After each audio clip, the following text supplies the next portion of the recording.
Libre de Soberanía Alimentaria de Caliza, Nutrición UBA. Bueno, darles la bienvenida a esta segunda clase del eje de nutrición y ambiente, contarles que de los ejes es la última clase, ya estamos llegando al final.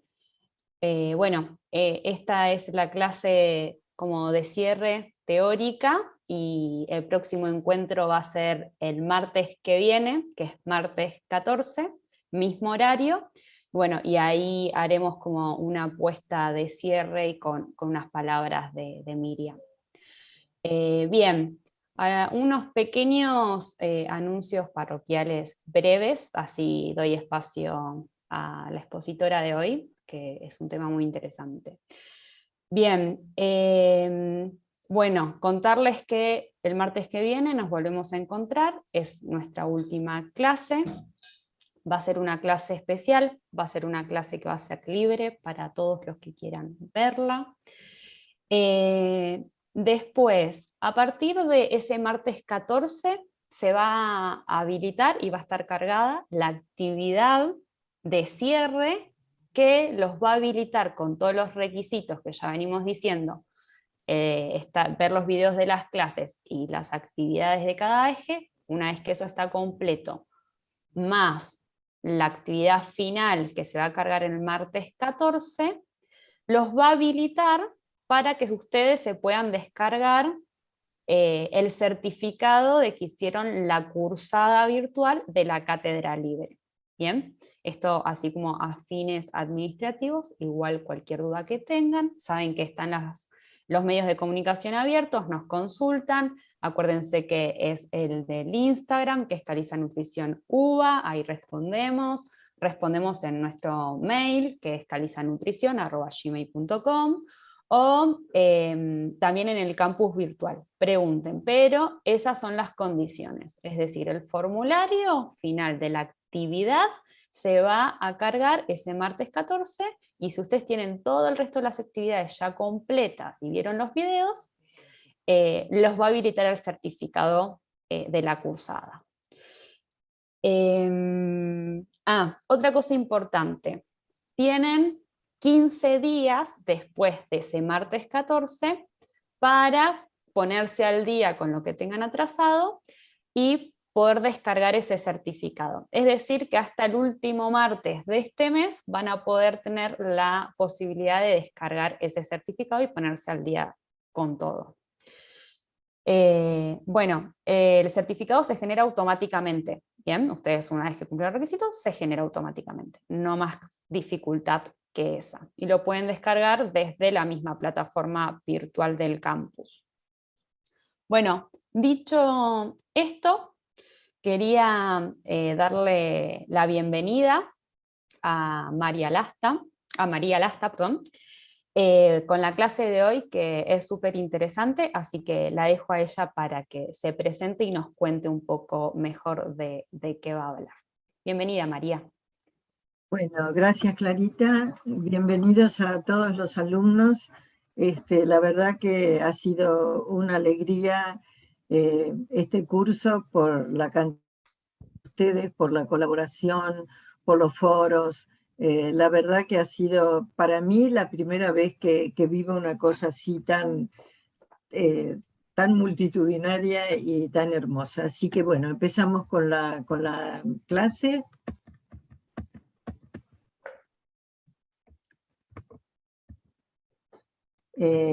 Yo soy especialista en inmunología clínica y en este momento y hace muchísimos años docente de la Fundación Bioquímica Argentina y soy asesora científica de la Asociación Celíaca Argentina desde el año 1983, o sea que he dedicado casi toda mi actividad profesional a estudiar la celiaquía en todas las edades. Soy fundadora del programa de autoproducción de alimentos de la Universidad Nacional de Mar del Plata y del INTA de Balcarce.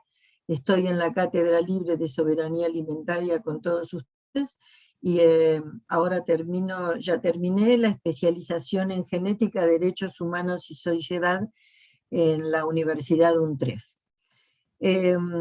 Todas las enfermedades se generan en el intestino, ya lo dijo Hipócrates hace un montón de años, y el intestino ha sido llamado el segundo cerebro, por todo lo que vamos a ver ahora, y vamos a tener una especie de confirmación por las investigaciones que están saliendo en todo el mundo. Este tema de la microbiota intestinal ha disparado la cantidad de investigaciones desde 300, 400, hace más o menos unos 6, 7 años, y ahora estamos más o menos en 2000.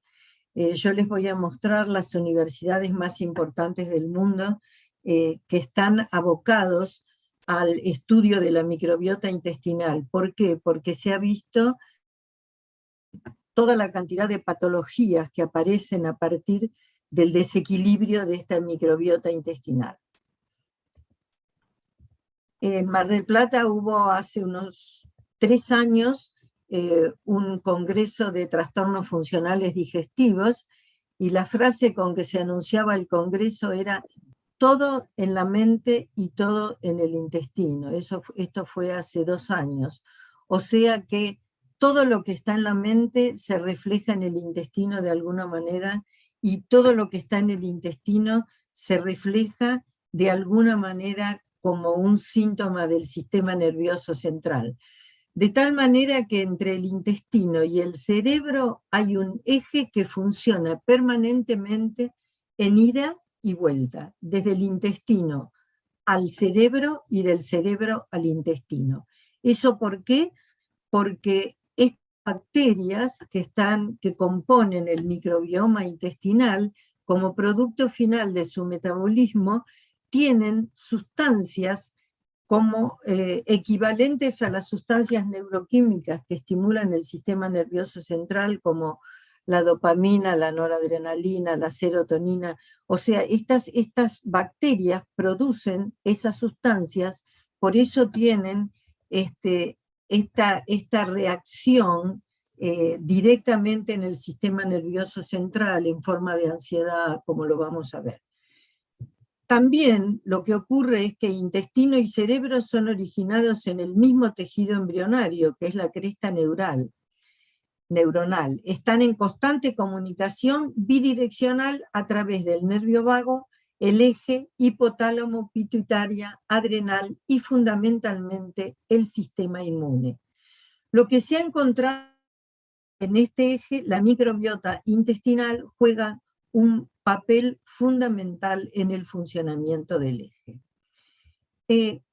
¿Cómo se origina esta microbiota intestinal? Normalmente nacemos con muy pocos gérmenes en la boca, el esófago y el estómago son estériles, y la cantidad de gérmenes empiezan a crecer a partir del intestino delgado y del intestino grueso.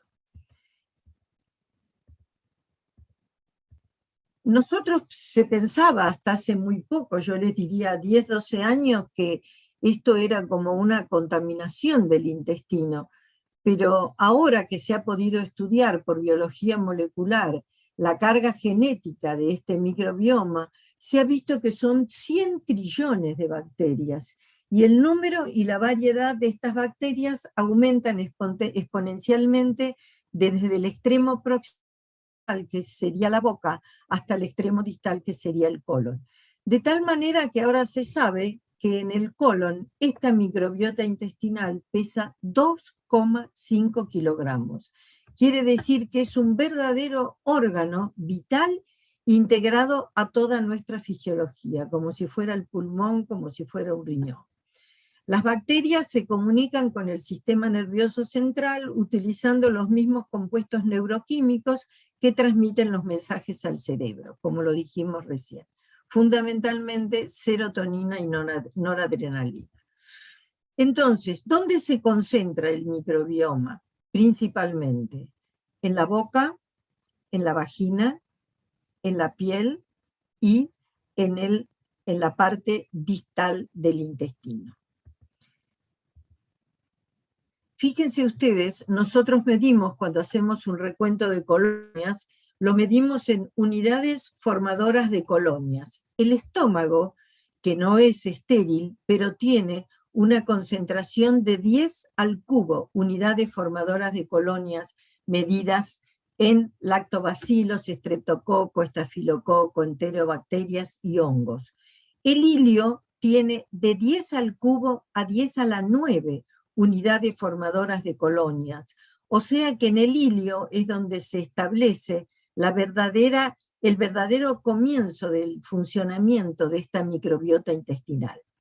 En el duodeno y en el yeyuno, lugares especiales que vamos a ver donde se desarrolla la celiaquía, la cantidad de bacterias es de 10 al cuadrado al 10 a la quinta.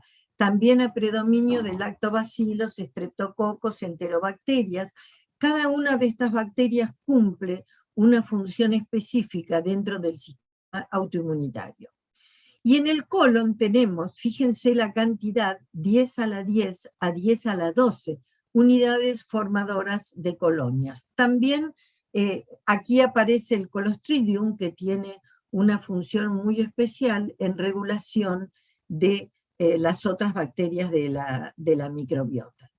Pero lo que pasa con esta microbiota, ¿por qué se le ha dado tanto interés y por qué tiene tanta relación en la fisiopatogenia de un montón de patologías que vamos a ver?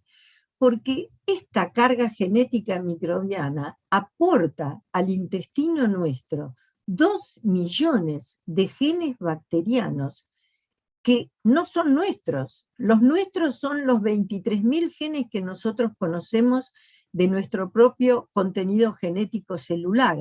Quiere decir que esos 2 millones de genes bacterianos que incorpora el microbioma adentro del intestino cumplen una función muy especial de modificaciones genéticas, de carga genética, y como vamos a ver en la metagenómica, o sea, los estudios que se hacen para estudiar la genética bacteriana.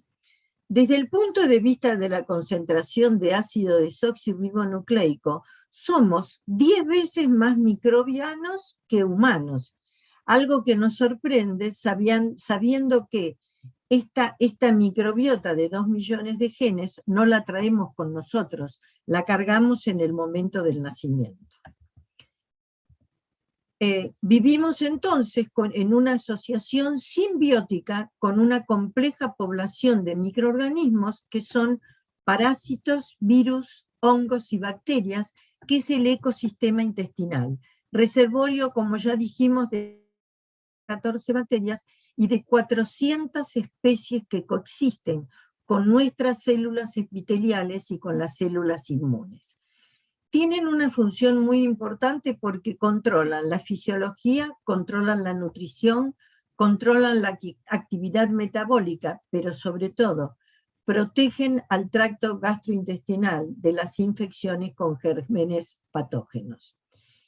Este microbioma tiene una localización geográfica definida y estable en el tiempo. ¿Qué quiere decir eso?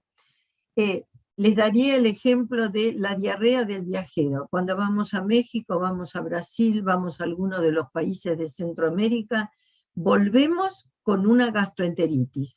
Esa gastroenteritis en el lugar de origen, haya sido México, por ejemplo, fue tratada con un antibiótico, no calmó. Fue tratada con otro antibiótico, no calmó.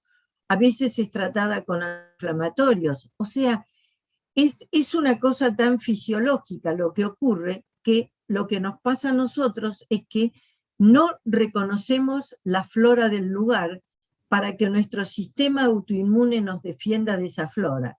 ¿Cuándo pasa esa gastroenteritis? Cuando volvemos a nuestro lugar de origen y volvemos a reconocer nuestra flora como propia. La función de esta microbiota varía según el segmento del tracto gastrointestinal que ocupen. Por ejemplo, no es lo mismo la función que tiene la microflora en la boca que la función que tiene en el estómago o en el intestino.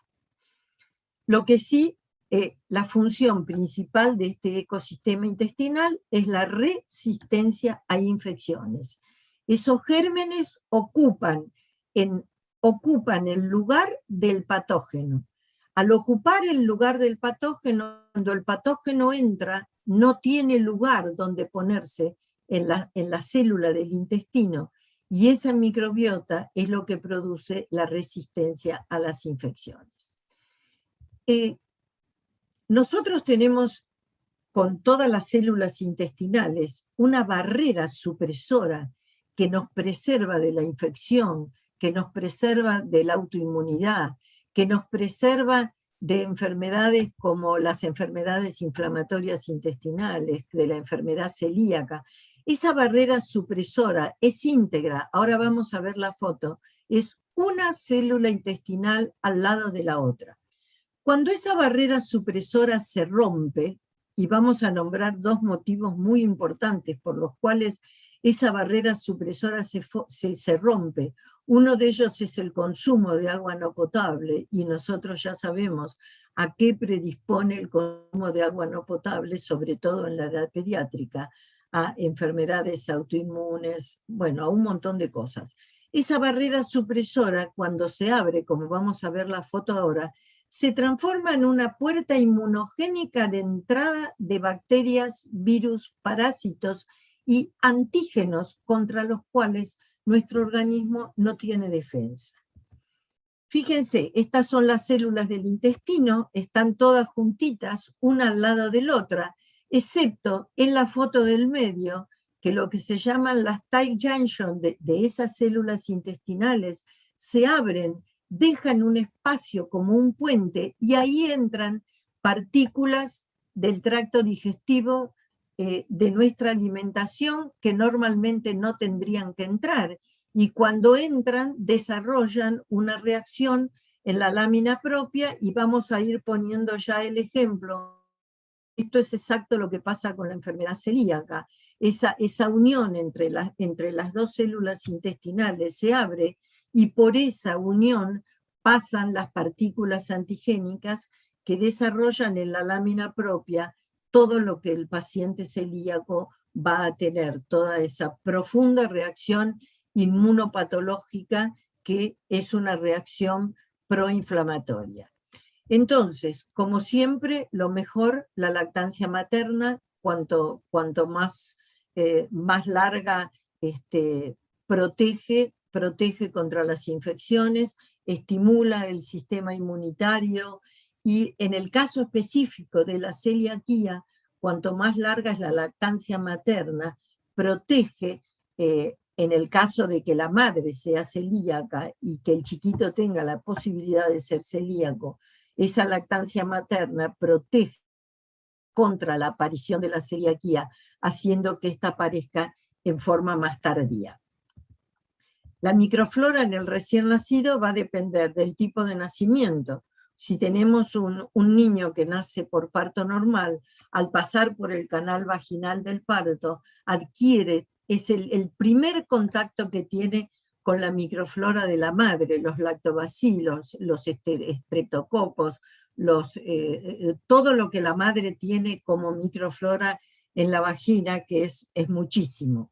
En cambio, si el tipo de nacimiento es por cesárea, que es un procedimiento estéril, este niño no está en contacto con la microflora, quiere decir que va a retrasar el funcionamiento de su intestino y va a tardar en formar su propio microbioma. Si la alimentación inicial es natural, si la mamá le da la teta, en el momento del contacto con el bebé absorbe absolutamente todas las bacterias de la piel de la madre. Si la alimentación es artificial, o sea, una alimentación estéril, esto no se va a producir. Y el lugar de nacimiento, si es un país industrial o subdesarrollado, en los países industrializados hay un gran empoderamiento de las características higiénicas de la vida, con la cual los niños no están en contacto, como en un país subdesarrollado, con la posibilidad de cargar su intestino con la microflora. Ahora, si todo va bien, esta microflora es una microflora protectora. Ahora, si aparece lo que vimos recién en el dibujo, vuelvo para atrás, este dibujo de las células intestinales que se abren se llama la permeabilidad intestinal. es patrimonio de un montón de patologías, entre ellas la enfermedad celíaca y casi todas las patologías asociadas. Es patrimonio la permeabilidad intestinal, de la diabetes, del hipotiroidismo y de todas las patologías que vamos a ver.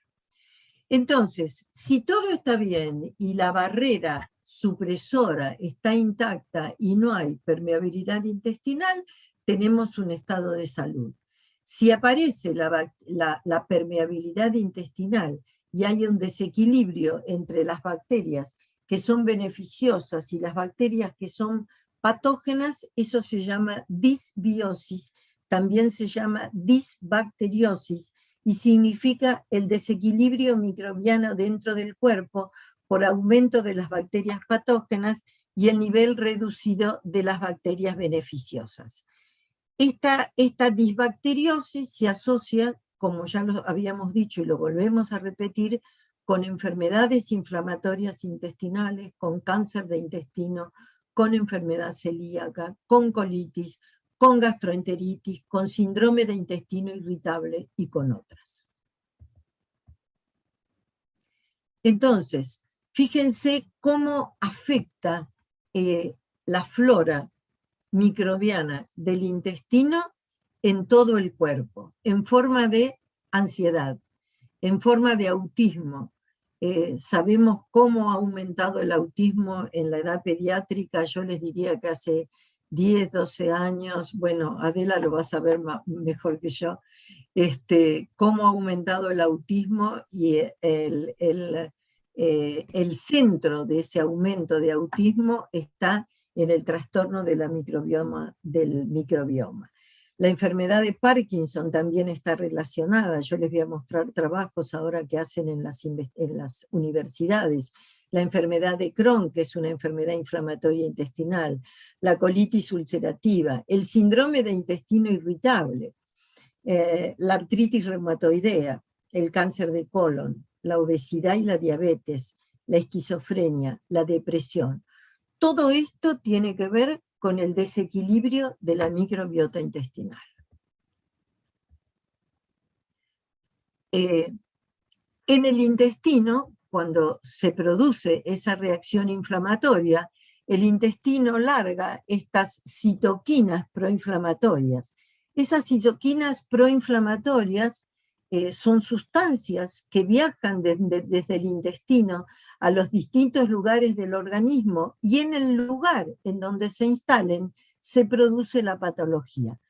Esas citoquinas proinflamatorias son metabolitos que pueden ir a una enfermedad del corazón, a una enfermedad del hígado, cáncer del hígado, pueden ir al cerebro produciendo enfermedad de Parkinson y enfermedad de Alzheimer, pueden ir a la próstata produciendo cáncer, pueden ir al riñón produciendo infección y otras patologías renales, pueden ir al pulmón produciendo alergia e infecciones como la tuberculosis, y pueden ir a los islotes de Langerhans produciendo obesidad y diabetes.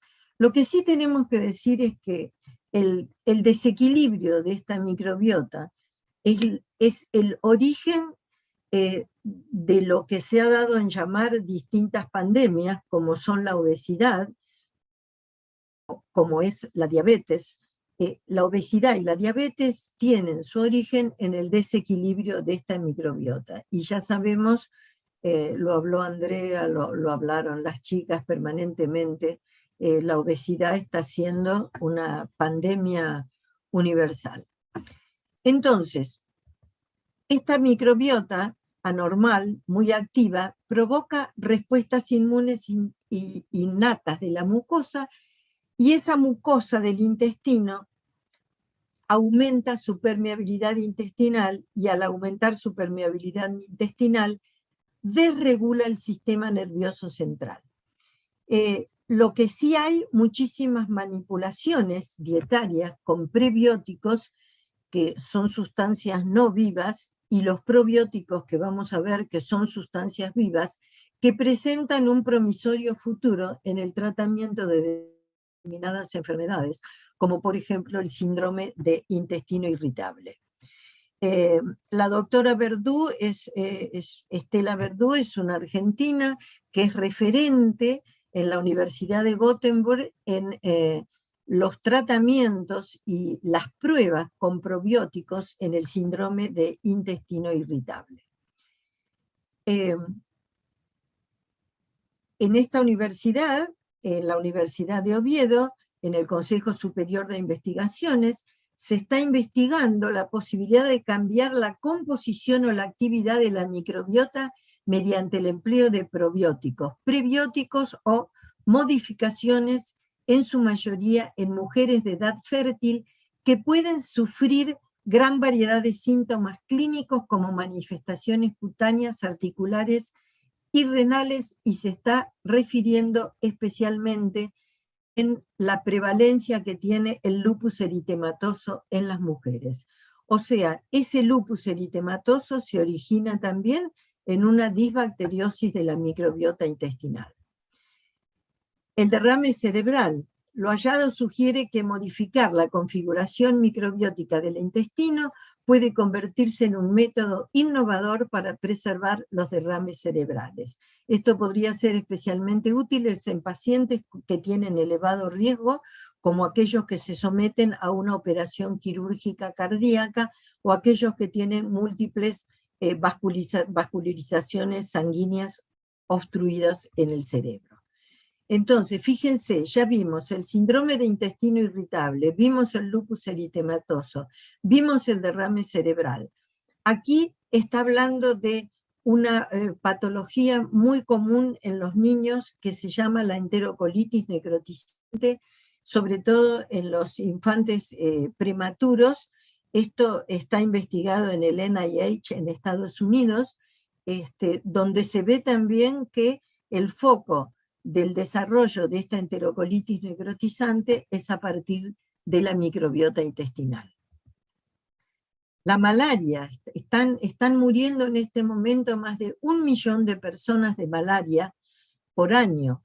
Y esta investigación, que también se hizo en Estados Unidos, en la Academia de Ciencias, proporciona un potencial nuevo para pensar cómo se puede modificar la microbiota intestinal en los pacientes de gravedad de la malaria.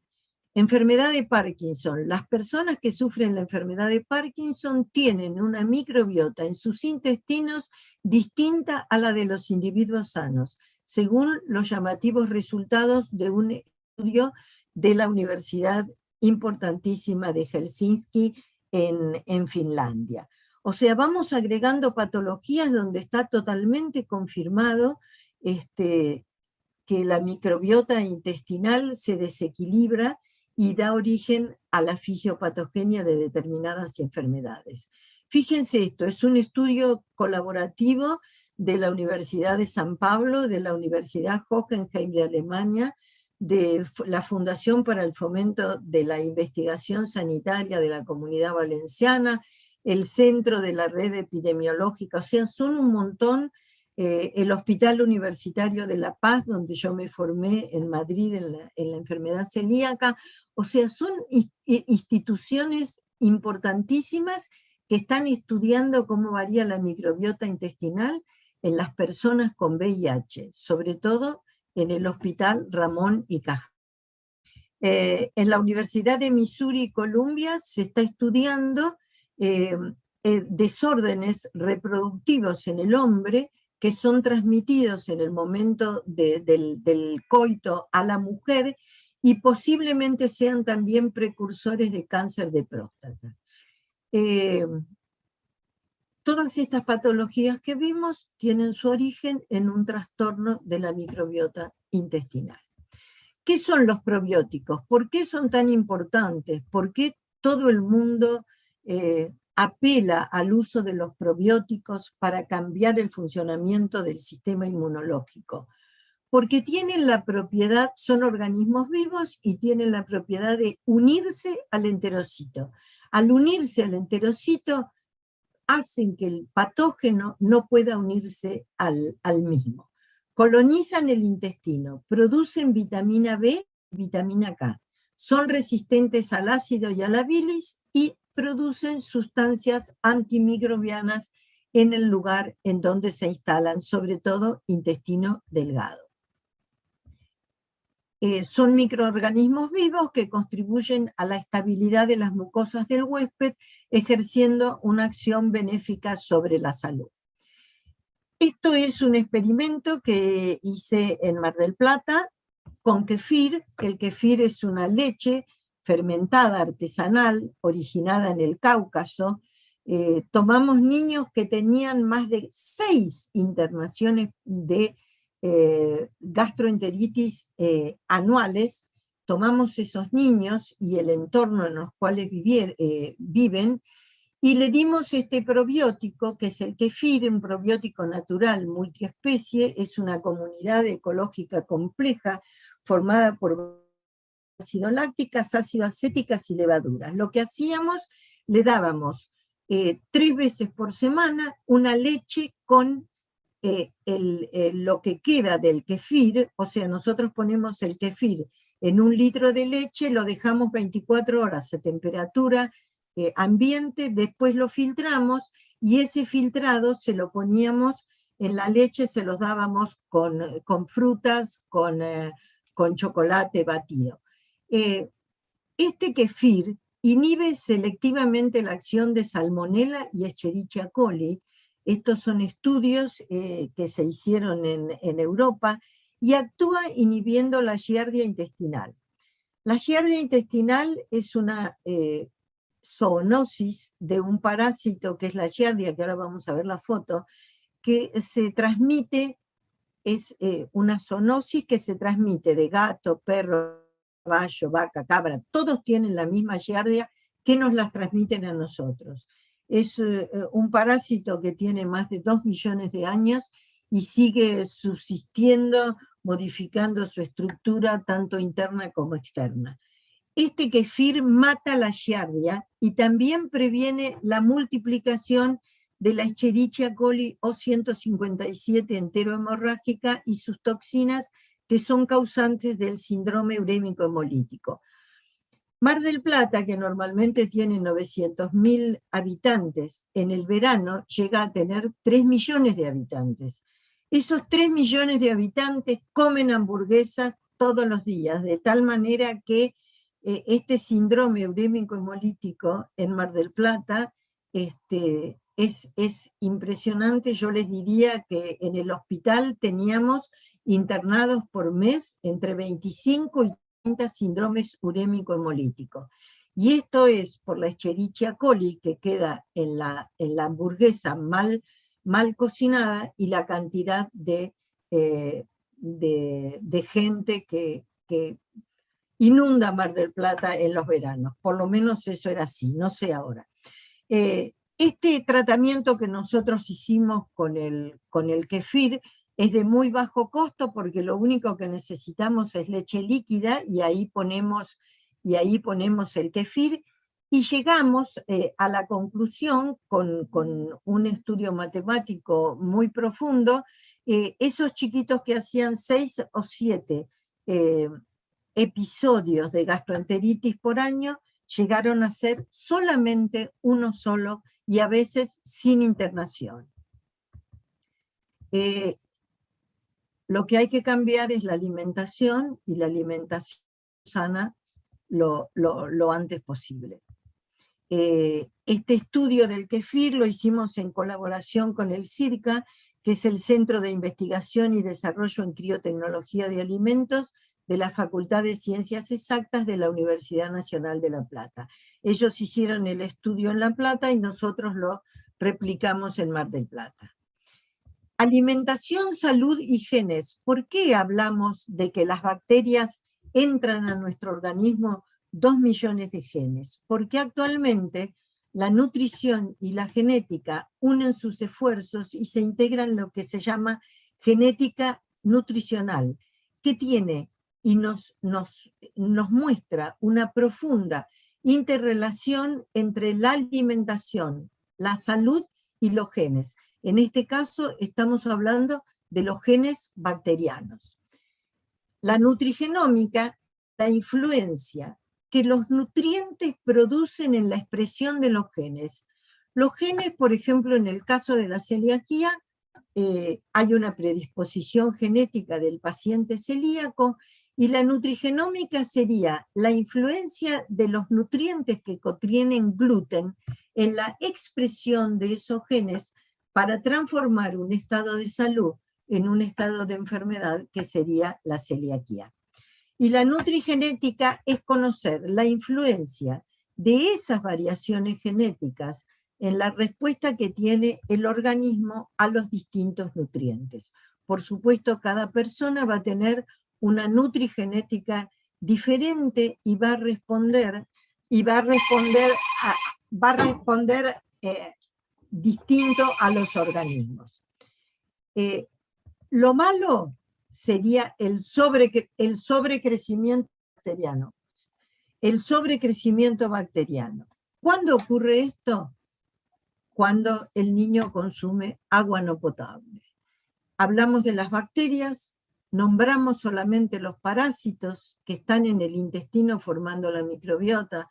El Ascaris lumbricoides, acá es una larva saliendo del huevo, Hymenopus nana, y esta es la giardia, este como ovalito que se ve acá, este chico tiene la materia fecal inundada de giardias. Y esta es la Entamoeba coli, que junto con la giardia producen unos síntomas exactamente iguales a la enfermedad celíaca: desnutrición, distensión abdominal, diarrea de más de 15 días de evolución. Entonces, fíjense, esto sería un intestino normal con las vellosidades, que son las encargadas de absorber los nutrientes. Esas vellosidades, cuando nosotros tenemos un sobrecrecimiento bacteriano, esas vellosidades desaparecen y el intestino se transforma de un lugar estrictamente de absorción a un lugar de pasaje. Se pasan todos los nutrientes que el organismo necesita para alimentarse: los hidratos de carbono, las grasas, el hierro, el cobre, el zinc, el calcio, el fósforo, todo va a parar a la materia fecal. Este es un estudio que hice en la Universidad Federal de San Pablo, que nos permite cuantificar. Yo quiero saber, por ejemplo, cuánto microbioma hay, qué cantidad de microbacterias hay en el intestino de un niño. Lo que hacíamos se llama test del hidrógeno expirado. Le dábamos al niño una bebida que puede tener glucosa, puede tener lactosa, puede tener fructosa, un azúcar siempre. Y después le medíamos con este aparatito el hidrógeno expirado. El producto final del metabolismo de esas bacterias es el hidrógeno. Por lo tanto, la cantidad de hidrógeno expirado de cada uno de los niños en cada uno de los tiempos que se lo tomábamos, cada 30 minutos, 0, 30, 60, 120 minutos, le tomábamos un test de hidrógeno expirado y lo graficábamos y veíamos esto. Entre el minuto 80 y el minuto 100, este niño presentó un cuadro de sobrecrecimiento bacteriano con aumento del microbioma. Este niño tiene al minuto 30 y al minuto 60 2 picos de sobrecrecimiento bacteriano. Esto lo estudiamos en 2 favelas de San Pablo. Bueno, muy interesante el estudio. Y entonces toda esta microbiota que descompagina el funcionamiento de este segundo cerebro, que es el intestino, llegamos a la enfermedad celíaca. Los cereales tóxicos son el trigo, el centeno y la cebada, que pertenecen a la misma familia de cereales, y la avena, que pertenece a otra familia. En este momento teníamos, después de tantos años, y la Argentina que va a la cabeza en toda Latinoamérica, en profesionales formados en enfermedad celíaca, en conocimiento de la enfermedad, en trabajos de investigación. Una vez por año se realiza el Congreso Internacional de Enfermedad Celíaca, y 10 años que se realiza en la Argentina y ninguno de los otros países de Latinoamérica quiere tomar la posta porque realmente vamos a la cabeza en el conocimiento de la patología.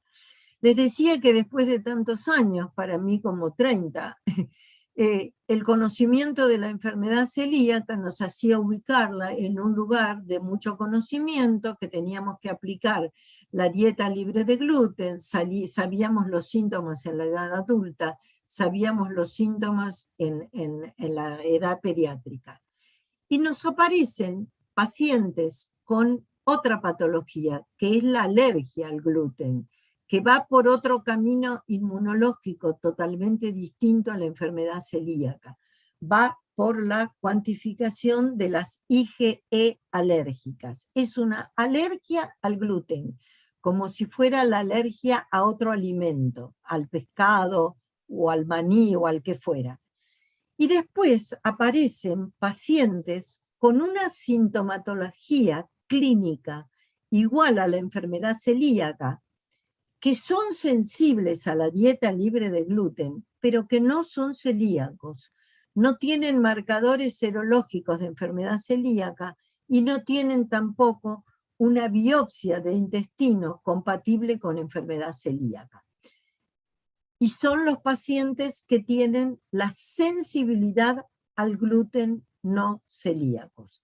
Si nosotros juntamos, por ejemplo, 300 personas de la calle, ahí en ese grupo de 300 personas vamos a tener 3 celíacos. ¿Por qué? Porque la prevalencia es del 1%. Vamos a tener un alérgico al gluten, pero vamos a tener 25 personas sensibles al gluten que no son celíacos. Lo mismo ocurre en Estados Unidos, lo mismo ocurre en nuestro país. Las personas con sensibilidad al gluten triplican o cuatriplican en número a las personas celíacas. Nos confunden siempre, lo confunden al gastroenterólogo, lo confunden al médico clínico, porque los síntomas clínicos son iguales, pero el paciente presenta una biopsia de intestino delgado normal. Entonces, la enfermedad celíaca es una enfermedad autoinmune que afecta a la mucosa del intestino delgado como un proceso inflamatorio crónico.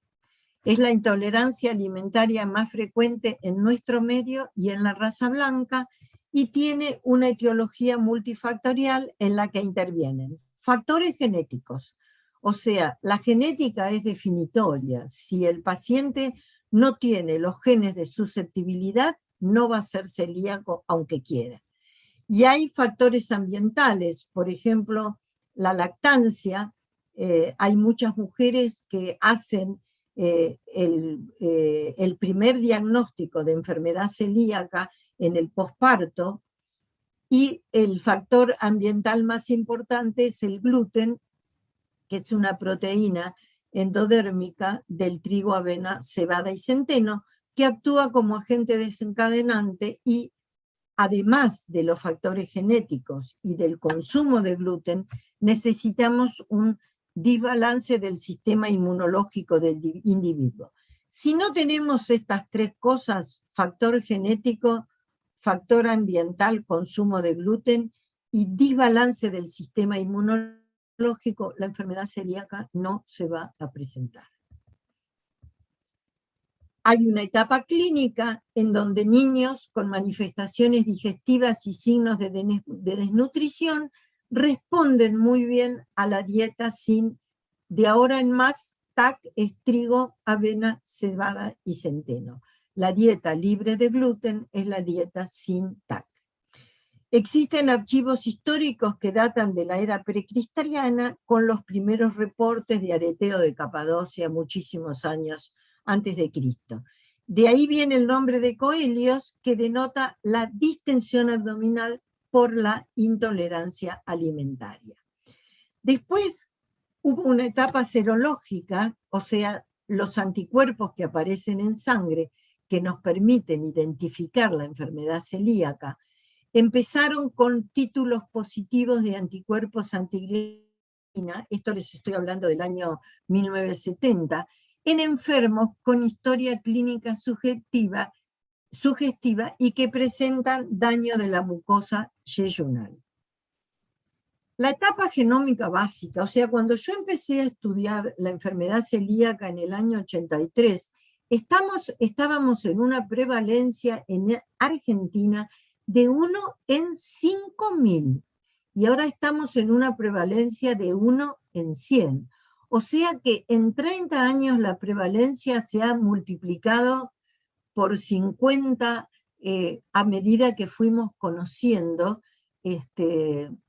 la etiopatogenia de la enfermedad celíaca. Para nosotros en ese momento era una patología pediátrica, ni se pensaba en una persona adulta que pudiera tenerlo. Hasta que se identificaron los haplotipos DQ2 y DQ8 de los genes 2, 5 y 16 entre los celíacos con otro fenotipo de la enfermedad. Fíjense que esta identificación de los haplotipos genéticos DQ2 y DQ8 en los celíacos nos permitió cambiar absolutamente toda la visión de la enfermedad, y se pudo avanzar en la hipótesis de que la enfermedad celíaca tenía una herencia genética, y que si nosotros encontrábamos en ese momento estudiando solamente niños en edad pediátrica, el padre, los abuelos, los bisabuelos podrían haber transmitido la herencia genética. De tal manera que esta etapa genómica básica, que después siguió adelante con etapas genómicas más complicadas, con la metagenómica, nos permitió la identificación, la idea de avanzar en la herencia genética de la enfermedad celíaca.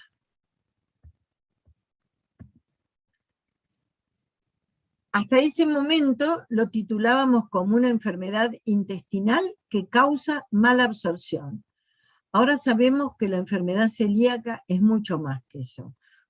Es una patología, es la patología que produce mayor desnutrición, sobre todo en los niños y en los adultos. El 10% al 20% de los niños en el momento del diagnóstico presentan desnutrición. El adulto también puede presentar desnutrición, pero está enmascarada por otras cosas. Fíjense, este niño es un celíaco típico, tiene una gran distensión abdominal, tiene edema en las piernas y en los pies, tiene una destrucción total de los glúteos y tiene una emaciación de toda la parte muscular. Fíjense lo que son esos bracitos, las costillas que se ven a simple vista, la espalda totalmente carente de musculatura. A diferencia del desnutrido por falta de alimentos, el celíaco tiene acceso a alimentos, pero se desnutre porque no los absorbe debido a la atrofia intestinal. La enfermedad celíaca no es grado 1, grado 2, grado 3, grado 4. Lo que se caracteriza con grados es la cantidad de la atrofia, que vamos a ver ahora. O sea, cuán destruida está esa vellosidad intestinal. Si la vellosidad intestinal está destruida del todo, de tal manera que ese intestino no absorbe los nutrientes, eso es una biopsia grado 3. Si la vellosidad está un poquito nomás desnutrida, es una celiaquía con una biopsia grado 1. Entonces, lo que se cataloga con grados no es la enfermedad, sino la atrofia que se produce en el intestino. Entonces, habíamos dicho que no es solamente un síndrome de mala absorción. El nuevo paradigma dice que la enfermedad celíaca es una enfermedad autoinmune y multiorgánica. Esto es una cosa de hace unos 10, 15, 20 años, que ataca al sistema nervioso central en forma de neuropatías o psicopatologías. Ataca al corazón en forma de miocarditis. En el intestino tenemos la enfermedad clásica con los síntomas que vamos a ver ahora, y la enfermedad celíaca es la que produce 6 veces más posibilidad de infertilidad que una persona que no la tiene. O sea, una mujer celíaca tiene 6 veces más posibilidades de ser infértil, de tener una menarca tardía a los 15, a los 16 años y de tener una anemia y una osteopenia y una osteoporosis. Si alguno de las dos personas que forman la pareja es celíaca, el hombre también tiene, el hombre celíaco que constituye una pareja infértil, tiene alteraciones en la movilidad de los espermatozoides que hacen que esa pareja no pueda concebir. También la enfermedad celíaca se sitúa en los huesos y en las articulaciones, se sitúa en el hígado en forma de colangitis y de anemia autoinmunitaria, como vamos a ver, produce un grado muy alterado de anemia, o sea, cantidad de glóbulos rojos funcionales, sobre todo en la mujer posmenopáusica, y produce una menopausia precoz que siempre va unido a una anemia y va unido a una osteopenia y a una osteoporosis. Y también en la piel produce una dermatitis herpetiforme, produce aftosis y alopecia. Yo les voy a mostrar los trabajos que hemos hecho con mis pacientes para estudiar las patologías asociadas a la enfermedad celíaca, que nos permiten, o sea, la enfermedad celíaca se va a descubrir cuando uno la piensa. Y si no tiene los síntomas clásicos, como ocurre en el 50% de los adultos, no presentan síntomas clásicos, hay que pensar y estudiar qué patología asociada a la enfermedad celíaca tiene ese paciente para que, por medio de esa patología asociada, por medio de la patología asociada, cómo llegamos al diagnóstico de enfermedad celíaca. En la edad escolar hay siempre una anemia ferropriva que no responde al tratamiento. Cuando las chicas hablaron de nutrición, hablaron mucho de la anemia ferropriva que no responde al tratamiento. Tienen talla baja y bajo peso. En el momento del diagnóstico, el bajo peso, que sería una desnutrición, yo les decía, alrededor del 10 al 15 al 20% de los niños presentan desnutrición y bajo peso. Ese bajo peso se recupera cuando hacemos el diagnóstico y ponemos al niño en dieta libre de gluten. Pero la talla baja, fíjense que el niño crece exponencialmente desde los 3 más o menos hasta los 8 años. Si nosotros no hacemos el diagnóstico en ese periodo, esa talla baja no se recupera. La osteopenia, yo les voy a mostrar un trabajo que hice con niños y adolescentes. Nosotros creíamos que los niños diagnosticados de enfermedad celíaca no podían tener osteopenia, y con este trabajo nosotros vemos que sí, que el niño tiene osteopenia e inclusive osteoporosis, que hace que el niño tenga fracturas espontáneas antes del diagnóstico. Este niño en edad escolar va a presentar trastornos hormonales, infertilidad y retraso puberal, sobre todo en los caracteres puberales secundarios. Y va a presentar ataxia y neuropatías periféricas. Quiere decir que todo este cuadro va a ser un cuadro de desnutrición que va a ser indistinguible de la enfermedad celíaca. Pero tenemos que estudiar estos niños en edad escolar. El doctor Cuetorrúa, que fue mi maestro en el Hospital Sor María Ludovica de La Plata, hizo un trabajo muy interesante se fue a todas las escuelas de La Plata y los hizo formar a los niños en el momento de la bandera y qué sé yo, y tomó los 4 niños más petizos en todo las escuelas de La Plata, e hizo un diagnóstico impresionante en cantidad de enfermedad celíaca en esos niños que ocupan los primeros lugares en la fila. O sea, tienen una talla baja con respecto al percentilo 50 que decimos nosotros que tiene un niño normal. Este niño presuntamente celíaco tiene un percentilo 3 o menos 3, o sea, le faltan más o menos de 8 a 10 centímetros para llegar a la altura normal de su edad. En el lactante menor tenemos siempre una diarrea crónica que puede tener hasta 10, 15 días de evolución y una distensión abdominal que llama la atención. ¿A quién le llama la atención la distensión abdominal? A la madre. La madre dice, esta panza no es normal.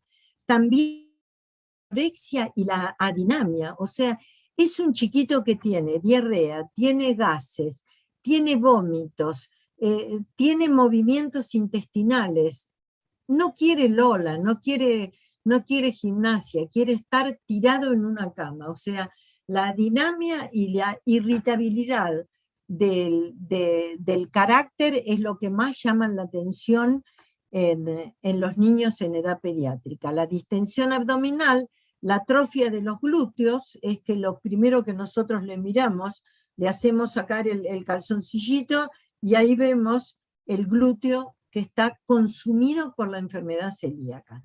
Y el retraso pondoestatural y vómitos. O sea, esto también es una desnutrición indistinguible de la enfermedad celíaca. Entonces, la característica de la enfermedad celíaca en la edad pediátrica es las 3D: dolor abdominal, diarrea y distensión abdominal. Pérdida de peso, muchas veces no se asocia no se asocia a diarrea, sino que se asocia a constipación. Entonces hay que tener muy en claro esos niños que hacen caca cada 10 o 15 días o hacen caca 2 veces por mes, hay que pensar en la enfermedad celíaca. Vómitos, displasia dental, vamos a ver las fotos ahora, y el edema. El edema se produce porque estos niños antes del diagnóstico tienen una disproteinemia, o sea, tienen alterado absolutamente todo su metabolismo normal y tienen una albúmina en sangre muy baja, y esa albúmina en sangre produce el edema de las piernitas, como lo vimos en la foto. Quiere decir entonces que nosotros sabemos que el sistema inmunológico, que es el sistema que tiene millones de años de funcionamiento, o sea, nosotros no vivimos por los antibióticos, no vivimos por la atención médica, vivimos por el sistema inmunológico. El sistema inmunológico nos defiende de virus, bacterias, hongos y antígenos alimentarios en este caso. O sea, ese sistema inmunológico es fundamental que funcione bien para tener un estado de salud. Entonces ahora, con todo el conocimiento que estamos teniendo de la enfermedad celíaca, de dónde se produce, de cómo se produce, que si no hacemos una biopsia no vamos a hacer diagnóstico, porque tenemos que ver qué es lo que está pasando adentro del intestino, hacemos el tránsito de una intervención meramente alimentaria hacia otra intervención que es inmunogenética autoinmunitaria. Las promesas para el futuro, para el paciente celíaco, es la industria alimentaria. O sea, la industria alimentaria, el celíaco no necesita medicaciones, no se necesita antibióticos, no necesita antiinflamatorios, necesita solamente la dieta libre de gluten. La dieta libre de gluten equivale a sacar las prolaminas, que es la parte tóxica del gluten, de cada uno de los alimentos. Eso se hace para elaborar las guías que nosotros usamos en la Asociación Celíaca, que entregamos al paciente cuando recién se le hace el diagnóstico, con los alimentos que son permitidos y los alimentos que no son permitidos. Entonces, por ejemplo, ahora estamos con un problema grave con Habana, porque Habana, además de querer introducir el trigo transgénico, tenía alfajores, conitos, todos los productos eran permitidos, y esos productos, una vez cada 2 meses, cada 3 meses, van a la Facultad de Bioquímica de la Universidad Nacional de La Plata, y en la facultad se hace un método químico que se llama método de Lisa, donde se detecta qué cantidad de partes por millón de gluten tienen los alimentos. El alimento que es incluido en el listado tiene que tener una cantidad mínima de 10 partes por millón de gluten. De esa manera es incluido como libre de gluten en el listado. Si ese alimento tiene más de 10 partes por millón de gluten, ese alimento no es incluido en el listado porque es un veneno para el paciente celíaco. Es lo que pasa cuando los pacientes celíacos argentinos van a España. España tiene una industria alimentaria que es de la más importante de la Comunidad Económica Europea. Entonces toda la gente se entusiasma porque hay productos que todavía acá no los tenemos, se traen esos productos a la Argentina, empiezan a comer esos productos y empieza a aparecer síntomas clínicos que habían desaparecido, como la diarrea, como la anemia, como la distensión abdominal con la osteoporosis. ¿Qué es lo que pasa? En España aceptan como libre de gluten los alimentos que tienen 20 partes por millón, o sea, tienen el doble del gluten que aceptamos nosotros. Lo mismo pasa en Estados Unidos, en México, en Brasil. No, en Brasil le ponen ñauta en gluten, no le ponen el número, le ponen que no contiene gluten. Uruguay también tiene 20 partes por millón, o sea, nosotros estamos en una situación de privilegio porque le estamos dando al celíaco realmente una alimentación que prácticamente no tiene gluten. Y cuando comen, cuando hacen una transgresión a la dieta libre de gluten, también aparecen los síntomas que habían desaparecido cuando hicimos en el momento del diagnóstico. Entonces, las promesas para el futuro es que la industria alimentaria haga la restricción de las vitaminas, que son unas proteínas contenidas en el gluten de trigo, avena, cebada y centeno. Y vuelvo a reiterar, porque hay muchas personas y desgraciadamente médicos que se olvidan que el celíaco necesita solamente la dieta libre de gluten, no necesita antiinflamatorios, no necesita ningún otro medicamento.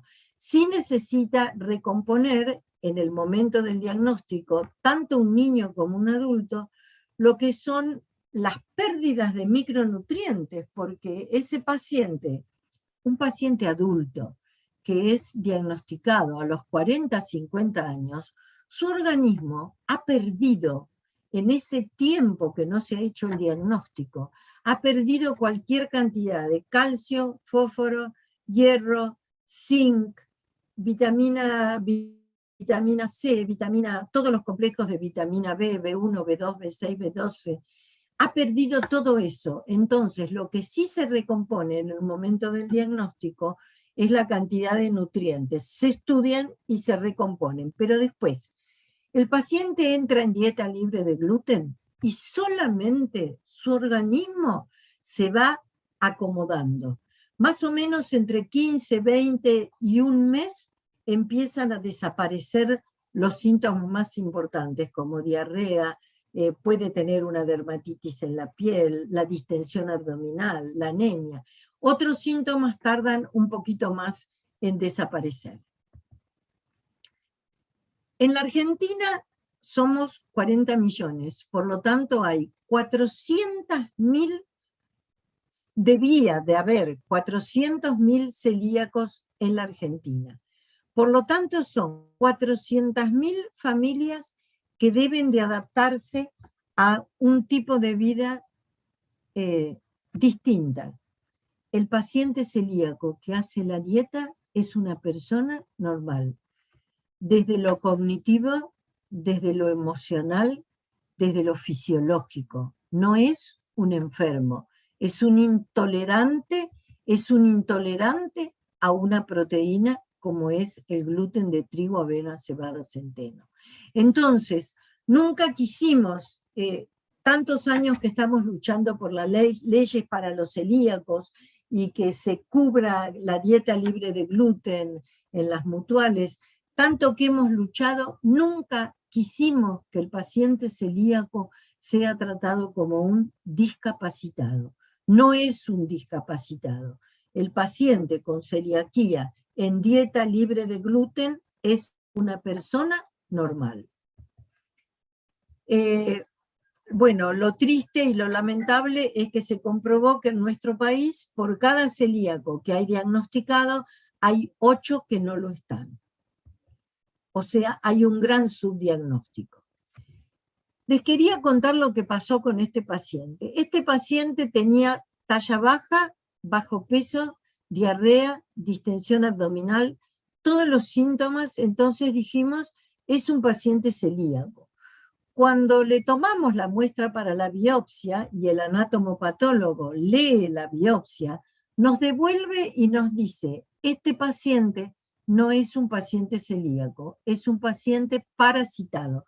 Todo esto que ustedes ven acá, esta es una vellosidad intestinal completamente normal y todo lo que ven acá son parásitos, son giardias. Entonces, este niño, si yo le doy una dieta libre de gluten, se muere. Este niño lo que necesita no es una dieta libre de gluten, sino que necesita un antiparasitario, necesita sacar sus parásitos del cuerpo y después veremos, pero en este momento no es un paciente celíaco a pesar de que tenga toda la sintomatología de una celiaquía. Esto es lo que vemos cuando nosotros pasamos con el endoscopio por el intestino. Esto, el de la izquierda, es un intestino normal. Fíjense cómo se ven las vellosidades. Esta es una toma tomada de arriba y esta es una toma tomada del costado, las que venimos viendo. La vellosidad entera, funcional, que absorbe todos los nutrientes. Este es un paciente sano. El de la derecha es un paciente celíaco. Fíjense ustedes, esto, nosotros cuando lo vemos, nos miramos y decimos laja. ¿Laja qué es? Es un cacho de baldosa totalmente lisa, las vellosidades han desaparecido. Fíjense acá, en la parte de la biopsia, las vellosidades han desaparecido totalmente. O sea, este es un diagnóstico claro de una celiaquía. No tenemos absolutamente ninguna duda. Este paciente, que es un paciente sano, si come gluten y tiene la disponibilidad genética, se va a transformar en esto, en un paciente celíaco. Y este paciente celíaco, si yo lo pongo en una dieta libre de gluten, va a ir para el costado y se va a transformar en un paciente sano. Ese intestino absolutamente todo roto y disfuncional se va a transformar en las vellosidades completamente normales y en un niño que funciona completamente normal para absolutamente todo lo que tiene que hacer en su vida. La escuela, ni hablemos del deporte, la cantidad de deportistas que estamos descubriendo, campeones de tenis y de rugby, y el otro día de vóley, la cantidad de deportistas, o sea, que están a un nivel de excelencia en su deporte y son celíacos y no tienen absolutamente ninguna contraindicación en su organismo. Este es el famoso iceberg de Cattasi, que Cattasi es un gran estudioso de la enfermedad celíaca, y en 1994 dijo que la enfermedad celíaca es como un iceberg. O sea, todo lo que está arriba es lo que ya conocemos. La enfermedad celíaca clásica, con todos los síntomas que vimos, con la biopsia de intestino patológica. Y abajo, en el iceberg, estaría la enfermedad celíaca silente, la latente y la potencial. ¿Qué son estas enfermedades celíacas distintas de la clásica? Son celiaquías que se presentan subclínicas, o sea, la distensión abdominal nosotros la vemos, la diarrea la ve la madre, pero una enfermedad subclínica, por ejemplo, silente, una paciente mujer que presenta anemia, osteopenia y osteoporosis, si no hacemos los estudios, no la vemos, y es probablemente esos casos en donde la celiaquía se nos escapa cuando no la pensamos y no pedimos los estudios necesarios para hacerlos, para poder identificar por medio de una patología asociada si ese paciente es o no celíaco. Y la potencial es la enfermedad celíaca que presentan todos los pacientes, todos los parientes de un paciente celíaco. Cuando no hay ningún celíaco en la familia, la prevalencia es de 1 en 100 y de 1 en 80, o sea, cada 80 niños va a haber un celíaco, cada 100 adultos va a haber un celíaco. Cuando yo identifico un paciente celíaco, las prevalencias en toda la familia se multiplican por 4. Quiere decir que en esa familia, tíos, abuelos, bisabuelos, primos, sobrinos, en toda esa parentela va a haber 4 pacientes que no están diagnosticados. Esa es la enfermedad celíaca potencial asintomática, que muchas veces no tiene síntomas. Y esto es terrible porque es lo que está pasando ahora en la Argentina. En menores de 4 años, fíjense, en menores de 4 años, se tarda hasta 2 años en hacer el diagnóstico. O sea, son 2 años que el niño pierde de crecer en talla, en peso y en cerebro. En todas las uniones de las neuronas, que eso se produce desde los 3 hasta más o menos los 8 o 10 años, el cableado neuronal del cerebro, ese tiempo se está perdiendo si yo tardo 2 años en hacer el diagnóstico. Y en mayores de 10 años se tarda 6 años en hacer el diagnóstico. Y en los adultos a veces se tarda 30 o 40 años. Y bueno, estamos haciendo muchísimo diagnóstico en pediatría, pero muchísimo más diagnóstico en adultos. La presentación en adultos, fíjense, el 50% son asintomáticos y la relación hombre-mujer es casi de 8 a 1. O sea, 8 mujeres a un hombre son celíacos y son frecuentemente asintomáticos. La mujer puede presentar anemia, presenta osteopenia, osteoporosis con fracturas, presentan glositis con aftas orales. Y si yo estoy esperando en un paciente adulto diagnosticar la celiaquía para que el paciente tenga diarrea o otro síntoma gastrointestinal como distensión abdominal y otros, no lo voy a encontrar. Tengo que pensar que el adulto tiene otros síntomas distintos, a pesar de que la distensión abdominal está presente, las artralgias generalizadas, dolores absolutamente en todos los huesos y queratosis folicular. Y artritis, una patología parecida a la artritis reumatoidea que se presenta en todos los huesos. Entonces, la enfermedad celíaca es una enfermedad de autoinmunidad que compromete el sistema miocárdico, el neurológico, el endocrinológico, el óseo, el hepático, el hematológico y el cutáneo. Compromete todo eso, cuando hasta hace unos 30 años nosotros creíamos que era solamente un síndrome de mala absorción en el intestino. Esto es cómo se produce la falta del esmalte. Estamos trabajando mucho tiempo con los odontólogos, o sea, cuando un odontólogo ve esto, tiene que mandarlo volando a un laboratorio a hacer los análisis para enfermedad celíaca. ¿Por qué? Porque este niño no tuvo el calcio y el fósforo necesario para formar el esmalte de los dientes. Entonces presenta esta imagen. Estas son las aftas orales que se presentan y yo les puse todo el trabajo. Estos son trabajos presentados, hechos y dirigidos por mí, presentados en congresos nacionales e internacionales. Esta es una niña, yo les puse todo por si ustedes quieren leerlo. Es una niña de 5 años que tiene buena talla, buen peso, no parecía celíaca para nada, pero presenta cada 15 días toda la boca llena de esas aftas orales. Esta niña se pensó que podía ser celíaca, se hizo la biopsia, se la puso en dieta libre de gluten y las aftas orales no aparecieron más. Este es un trabajo que fue distinguido en el Congreso Latinoamericano de Enfermedad Celíaca, donde estudiamos cómo se asociaba la enfermedad celíaca con otras enfermedades hepáticas como la hepatitis autoinmune y la enfermedad celíaca. Se asocia muchísimo. Entonces, si yo veo una hepatitis autoinmune, tengo que pensar en enfermedad celíaca.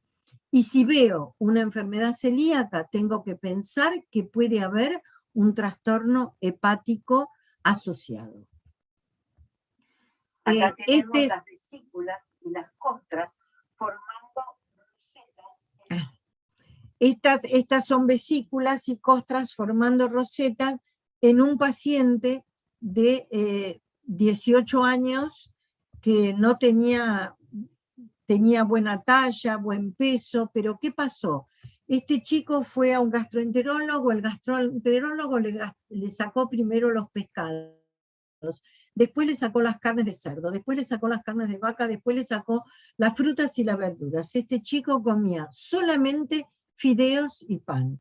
Entonces hizo una celiaquía en la piel, que se llama dermatitis herpetiforme.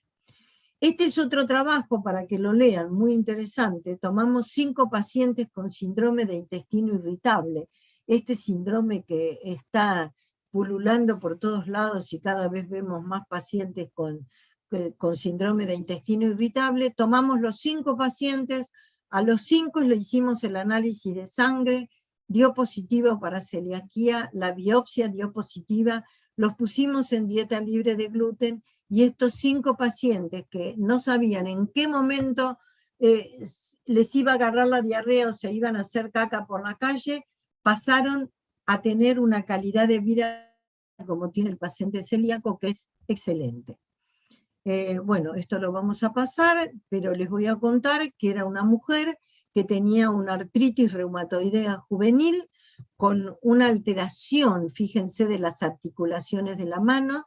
Le descubrimos la enfermedad celíaca, le dimos la dieta libre de gluten y esos dedos se fueron estirando de a poquito a medida que pasaba el tiempo. Esto me ocurrió en la realidad. Es una familia, estos son los abuelos, estos son los hijos, esta es la primera generación, esta es la segunda generación. Viene Martina, que le descubro la enfermedad celíaca, y entonces le digo, ¿hay más celíacos en la familia? No, no hay más celíacos que yo sepa, pero hay autistas. Fíjense, esta generación, empezamos por la generación de los abuelos. Yo descubrí que el abuelo era celíaco, la abuela era normal. En la primera generación había Rodrigo y Noelia, que eran normales, Guadalupe, que era celíaca, y Corina, que tenía una esquizofrenia, una patología que está muy ligada a la enfermedad celíaca y la cual se trata también con dieta libre de gluten. Rodrigo, que no era celíaco, tenía Delfina, que fue diabética. Entonces la diabetes es una patología asociada a la enfermedad celíaca, y Delfina tenía un hijo, Federico, que era autista y celíaco. Noelia no tenía hijos, Guadalupe era celíaca, Bautista, su hijo, era autista, y el hijo de Bautista, Baltasar, fue celíaco.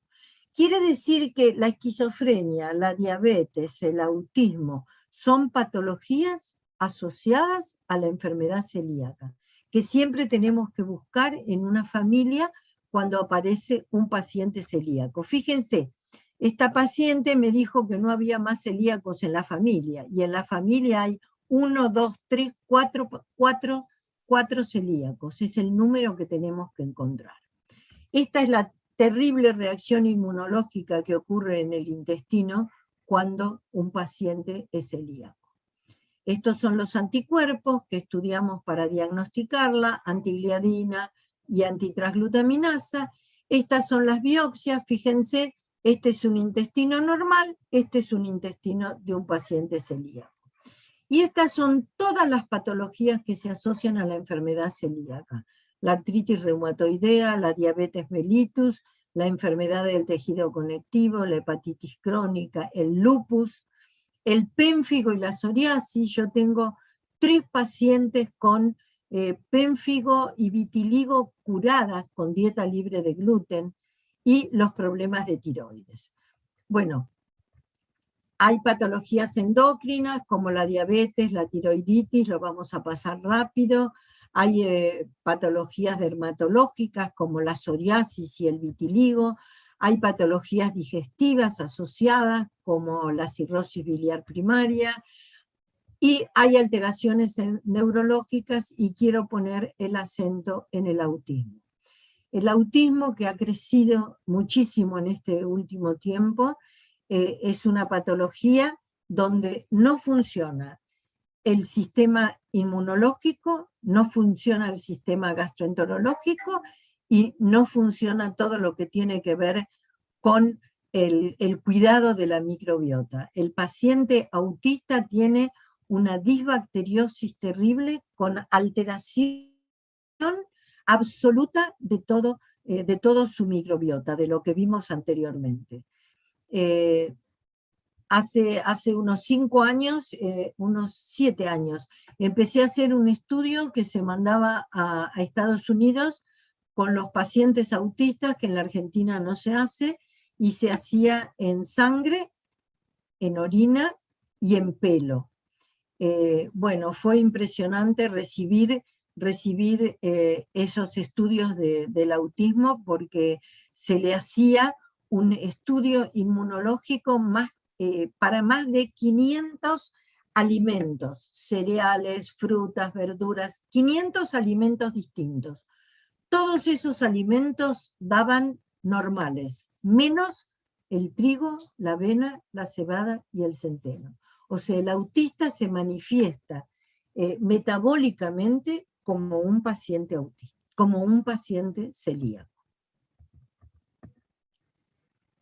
Este es el trabajo con el cual gané un concurso en Turquía, que yo quería ver qué pasaba con los huesitos de los niños de 2, 3, 4 años, qué pasaba en el momento del diagnóstico, cuando yo le hacía el diagnóstico.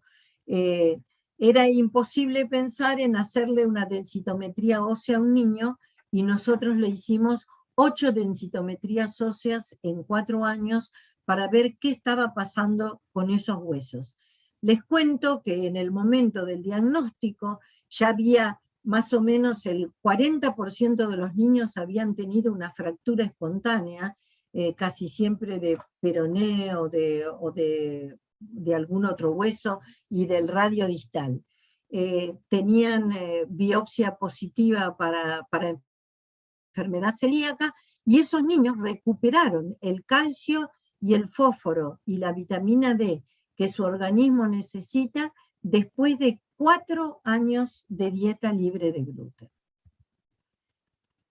Este es un estudio que se hizo en el año 2010 en Estados Unidos, en una zona donde no había agroecología, había solamente sembradío de soja con una cantidad impresionante de glifosato, y fíjense, los cuadros amarillos son cómo aumentó la celiaquía en esa población que estaba respirando, oliendo y comiendo glifosato. Aumentó del año 1990 al año 2010 casi un 80%. Latinoamérica está enmarcada en el desconocimiento de la enfermedad celíaca. Yo he dado en Brasil, Ecuador, Colombia, Guatemala, Costa Rica, está la enfermedad totalmente desconocida. Bueno, la dieta libre de gluten habría mucho para hablar, pero solamente les voy a decir que cuando nosotros ponemos un paciente en dieta libre de gluten, le entregamos este esquema. Fíjense, lo que está en amarillo es, lo que está en verde es lo que se puede comer. Lo que está en amarillo es lo que se puede ir regulando y lo que está en rojo está totalmente prohibido. Nosotros diferenciamos la dieta en una primera etapa, segunda etapa y tercera etapa. La primera etapa tiene 6 meses, la segunda etapa tiene 6 meses y la tercera etapa tiene 2, 3 o 4 años. Fíjense, la leche yo no la puedo incorporar cuando hago el diagnóstico, porque la leche, somos los únicos que mamamos de la teta que no es de nuestra madre, mamamos de la teta de la vaca. Entonces, muy probablemente la leche de la vaca nos resulte antigénicamente indigerible. Entonces, la leche en las 2 primeras etapas está como prohibida. Recién se incorpora al año de vida. El queso en muy pequeñas cantidades. El huevo está todo permitido, las carnes todas permitidas. Los vegetales al principio, cuando tienen mucha fibra, van a ser indigeribles, al principio están prohibidos, después están permitidos. Las frutas también, ir incorporándolas de a poco. Las legumbres están totalmente prohibidas al principio, porque tienen mucha fibra y ese intestino no lo soporta. El azúcar también está prohibido al principio y permitido a medida que la dieta va aumentando, va pasando en tiempo. El aceite totalmente permitido y en cantidad. El arroz, la soja, el maíz y la mandioca totalmente permitido. Trigo, cebada, centeno y avena totalmente prohibido. Y todos los productos elaborados de panadería totalmente prohibidos. Y este es el himno del celíaco que dice, como cantaba el cubano, hace falta que te diga que me muero por tener algo con trigo. Es maravilloso, pero por suerte ahora no se mueren por tener algo con trigo porque la industria alimentaria ha avanzado muchísimo y pueden comer de todo. Bueno, muchas gracias. Acá terminó la charla.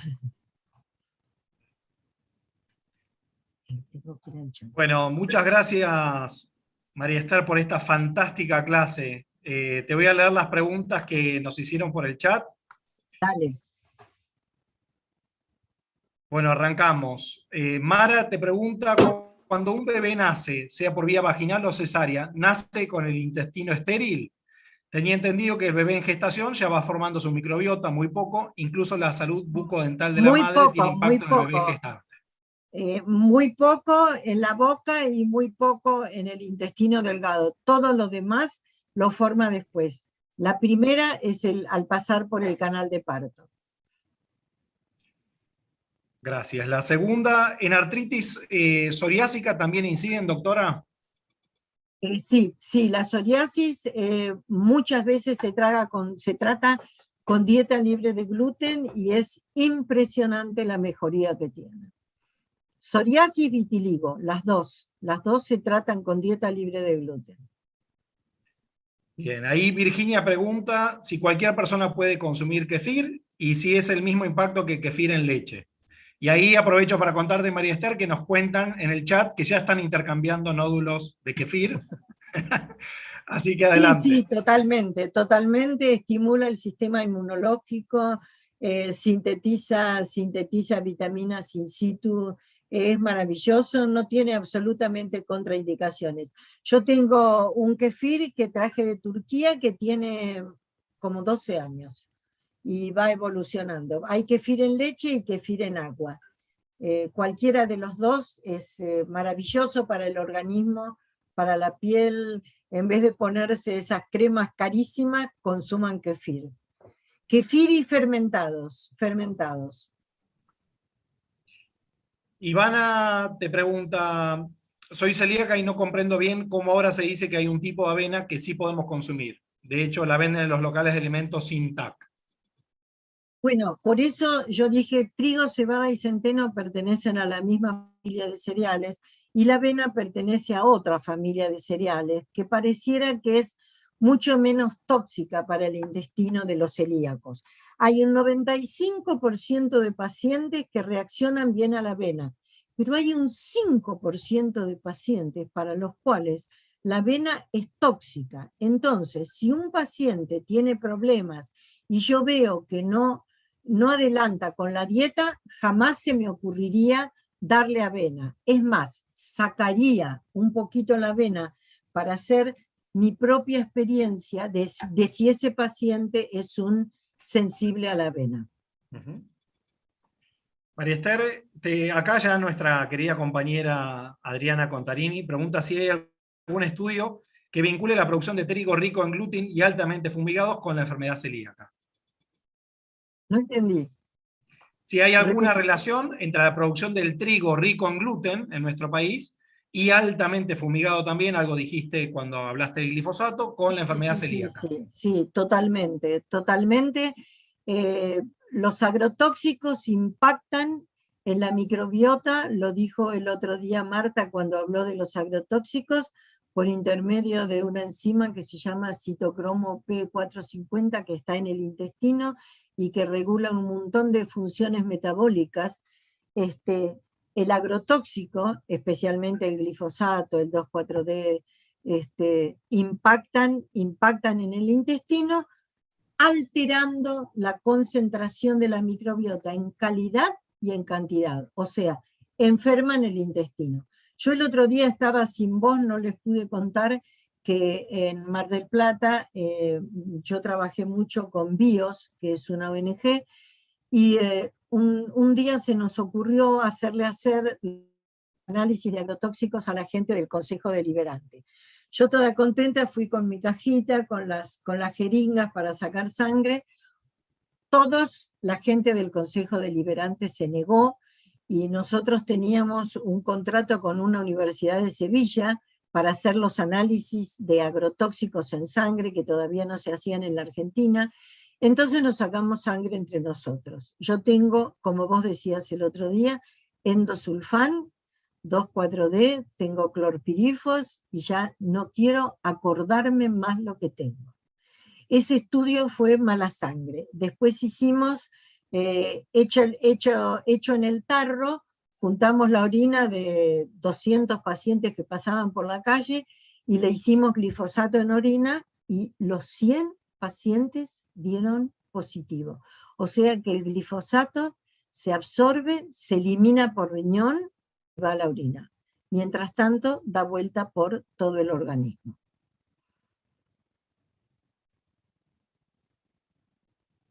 Ay, no. Perdón, que me muteé. María Esther, Daniela te pregunta, ¿por qué aumenta el número de celíacos? Soy colombiana, he vivido en México y aquí es donde más celiaquía hay. ¿Por qué aumenta? Bueno, porque hemos aumentado el conocimiento de la fisiopatogenia, hemos aumentado el conocimiento de las patologías asociadas y hemos aumentado los métodos hemos sensibilizado métodos de diagnóstico más sensibles, más estrictos, más positivos, que si a mí un análisis en sangre de un paciente me da positivo, ya directamente sé que es celíaco. ¿Por qué han aumentado? Porque el gluten, el consumo de gluten, nosotros consumimos 50 veces por día gluten.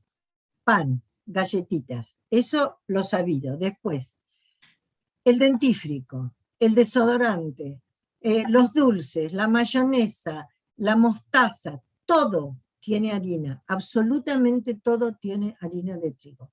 50 veces por día consumimos harina de trigo. Entonces, la carga de gluten que estamos teniendo en el organismo es muchísimo mayor, con lo cual la clínica también se hace más visible más rápidamente.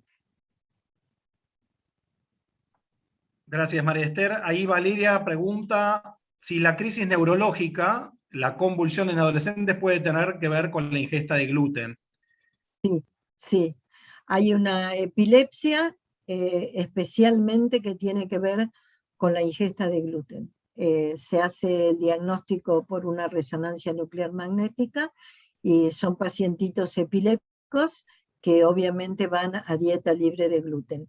Esto hay en el servicio de neurología del hospital, el hospital famoso, se me hizo una laguna, porque yo me formé en el Posadas. En el Garraham hay estudios muy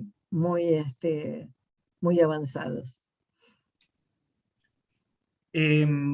Gracias, María Esther. Ahí Ana María te pregunta, si no entendí mal, ¿el lupus y el hipotiroidismo pueden ser consecuencia de la celiaquía? No son consecuencias, son patologías asociadas. El lupus es una colágenopatía, lo que enferma es el colágeno y es una patología asociada a la enfermedad celíaca. Lo que sí se ve, igual que en el hipotiroidismo, que es otra patología asociada, que en el 100% de las mujeres mayores de 50 años ya vienen con diagnóstico de hipotiroidismo. Lo que se ve, esas pacientes diagnosticadas de enfermedad celíaca, que son hipotiroideas o tienen una artritis reumatoidea o tienen un lupus eritematoso, todas esas patologías mejoran con la dieta libre de gluten. Ahí Candelaria les recomiendo leer Cerebro de Pan,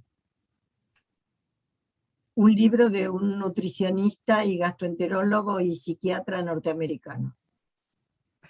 Candelaria pregunta si, cuál es el análisis específico que hay que hacer para detectar la celiaquía y si los estudios de rutina de sangre están incluyendo o no la variable para detectar la celiaquía y si debiera hacerse, ¿no? Y en su caso, ¿cuál es el nombre de ese estudio? Claro, los estudios comunes no lo introducen. En el año 2011, cuando pudimos sacar la ley celíaca, se entró en el PMO, o sea, en las patologías más ocurrentes. Para el laboratorio entraron los análisis de celiaquía, pero todavía hay mutuales que no los cubren. Lo que hay que pedir es un anticuerpo antitransglutaminasa y anticuerpos antipéptido de gliadina de aminado. Con esos dos anticuerpos, por la alta sensibilidad y especificidad que tienen, hacemos casi directamente el diagnóstico de la biopsia. Muchas veces los padres no quieren hacerle la biopsia, si bien es un estudio invasivo, porque le metemos el endoscopio por la boca. Es un estudio invasivo, pero bueno, se le da una pequeña anestesia, el chiquito no siente nada y el adulto menos. Esos análisis sirven para dos cosas: para el diagnóstico y para el seguimiento de la dieta libre de gluten, porque el 50% de los pacientes adultos transgreden la dieta, por ejemplo, con las cervezas, con los vinos, con la pizza, los adolescentes. Si bien hay cervezas permitidas, hay IPA permitida, hay Corona permitida, hay Blue Moon, que es importada, permitida. Si bien hay cervezas permitidas, muchas veces el adolescente transgrede la dieta y empiezan a aparecer síntomas no deseables. Bueno, esas son todas las preguntas que aparecieron en el chat. El resto son, por supuesto, felicitaciones y agradecimientos por esta clase brillante, María Esther. Y bueno, creo que con esto terminamos. Nos hemos extendido un poquito más que lo habitual, pero la clase fantástica lo ameritaba. Y bueno, agradecerte, María Esther. ¿Querés decir algo más? ¿Una palabrita final? Bueno, sí, yo contenta con el curso. Acá la estoy viendo a Patri. Hola, Patri. No sé si me escucha. Hola. Contenta de que sea la clase final y bueno, y de que sea de interés para todos. Y bueno, y pondremos el año que viene el curso otra vez para 2.000 personas y bueno, ha sido realmente un éxito todo. Todos los módulos han sido un éxito, así que bueno, nada más, gracias a todos y bueno, voy a mirar en el chat a ver si queda algo pendiente. Gracias, Marcos, Gracias, Adela, compañera de equipo. Bueno, Muchas nos vemos. gracias. Gracias. Muchas gracias nuevamente, María Esther. Y bueno, como dijo Clarita, les esperamos a todos el martes que viene a las 18 horas para el cierre de la cursada y la entrega virtual de los certificados. Así que un abrazo fraterno y gracias nuevamente.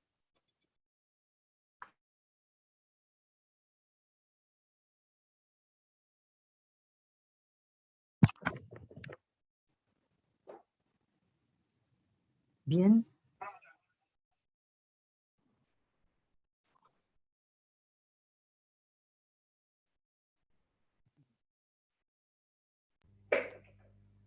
¿Estamos ya, Caro? Estamos.